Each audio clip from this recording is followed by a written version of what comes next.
Bonjour, salam, durud. Hello and greetings to all of you gathered today in Paris. This year we join in solidarity in Paris in remembrance of the deadly rocket attacks on Camp Liberty and to demand that the people in Camp Liberty be able to live without fear and uncertainty.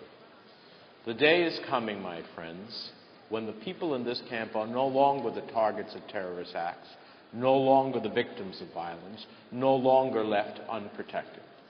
I have called on the government of Iraq and the United States government again and again to do more to ensure the safety and security of the people at Camp Liberty.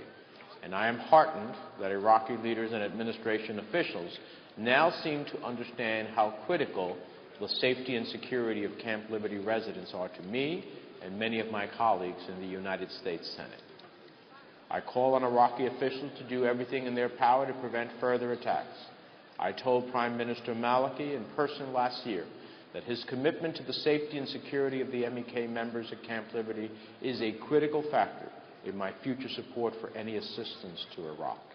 I want to acknowledge the important role played by the MEK leadership in exposing the duplicity of the regime in Tehran. We all know who ultimately holds power in Iran and who makes decisions. Iran's leadership has deliberately armed and trained Iraqi Shia militias to bleed U.S. forces in Iraq. It is a state sponsor of terrorism, and this will not change regardless of what happens at the negotiating table in Vienna or what happens in Iraq.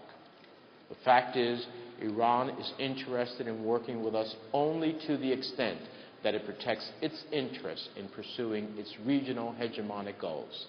The fact is, Iran is a destabilizing influence throughout the region and continues to actively cultivate a network of terrorist and violent proxies across the Middle East. I've made clear to the U.S. administration officials that the safety and security of the MEK members at Camp Liberty must continue to be a priority. For that, we stand in solidarity together. My thoughts and prayers are with you.